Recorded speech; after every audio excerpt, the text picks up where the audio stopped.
Hello, welcome to Encik Horror Storytelling Podcast, where real paranormal encounters are shared and the unexplained comes to life. Before we begin tonight's story, make sure to subscribe to my YouTube, follow my TikTok and Instagram, and also check out my Spotify at Encik Horrors. If you have any stories to share, DM me on my TikTok. Now, let's get into tonight's encounter.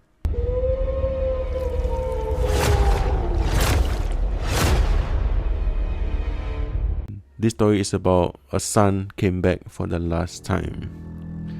This story happened during Hari Raya Eve.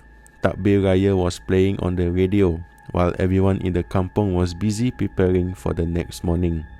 Some people were outside hanging ketupat decorations, some still cooking rendang in the kitchen, and kids were running around because they were too excited to sleep. Inside one small village house, there was an old mother waiting for all her children to come back home for Raya.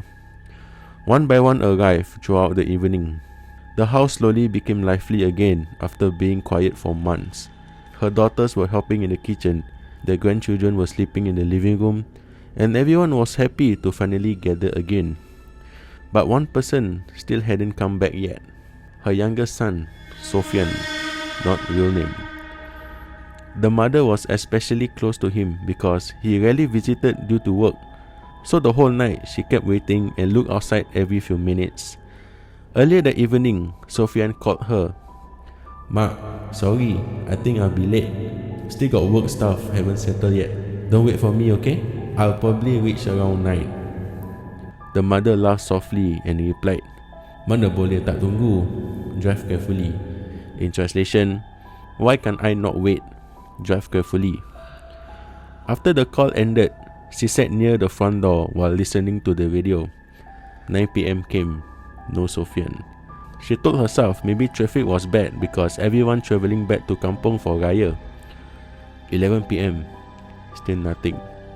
Some of the family members already fell asleep in the living room while the TV continued playing old Raya songs softly in the background. But the mother still refused to sleep. Every few minutes, she would walk to the window to check outside. Then she would glance on the old house telephone, hoping it would ring again. By 1 a.m., even the village outside had become quiet. Only the sound of insects and distant takbir could be heard. Still, no signs of Sofian. Deep down, she started feeling uneasy, but she kept trying to think positively. Maybe kerja lambat. In translation, maybe he worked late. Around 3 a.m., she suddenly saw headlights entering the small road outside the house. A car slowly stopped in front of the gate. Her face immediately lit up. That must be Sofian.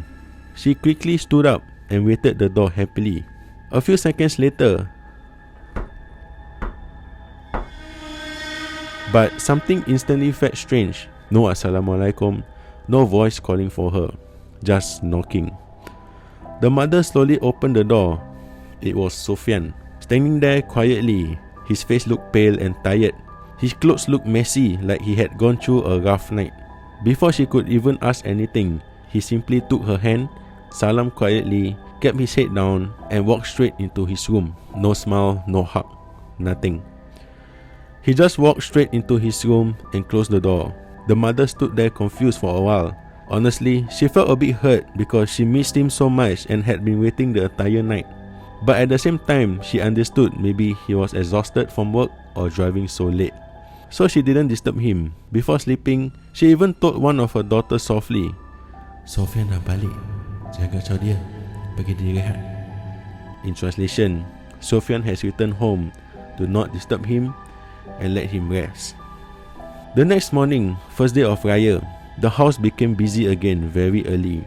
People were ironing their Hari Raya outfits. Children were running around wearing their Hari Raya clothes, and the smell of lontong and rendang filled the house. One of the siblings suddenly asked, "Mak, Sofian mana?" In translation, "Mother, where's Sofian?" The mother smiled confidently. "Alah, dia penat. Dia balik lewat malam tadi." In translation, "He was tired. He came back last night." The sibling looked confused. Serious? I didn't hear anything pun." Before the mother could reply, she walked to the front door and opened it. 2 police officers were standing outside. The moment she saw their faces, her heart suddenly felt heavy. One of the officers asked softly, "Puan, are you Sofian's mother?" She nodded slowly. "Yes, why? What happened?" The officer looked down for a few seconds before speaking. "We're sorry to inform you, your son was involved in a serious accident last night. He passed away at the scene." The mother immediately shook her head. "No, impossible. Sofian came home last night. He's here. He is sleeping in his room now." The officers exchanged looks with each other. Then one of them slowly took out Sofian's IC, wallet, and some belongings. The mother's hand started trembling immediately. That's my son." The officer spoke softly again. "We are very sorry for your loss," without saying anything else. The mother ran towards Sofian's room. She pushed the door open. It was empty. Nobody is inside. The bed untouched. The room completely neat, exactly how she arranged it before Raya. She checked the toilet. Nothing. Then she rushed outside the house to look for his car. It was not there. At that moment, her entire body went weak. Only then she realized Sofian did not come home that night. Maybe not as a living person, but just to see his mother one last time before Raya. If you're the mother, what would you feel and what would you do? Believe it or not, your choice.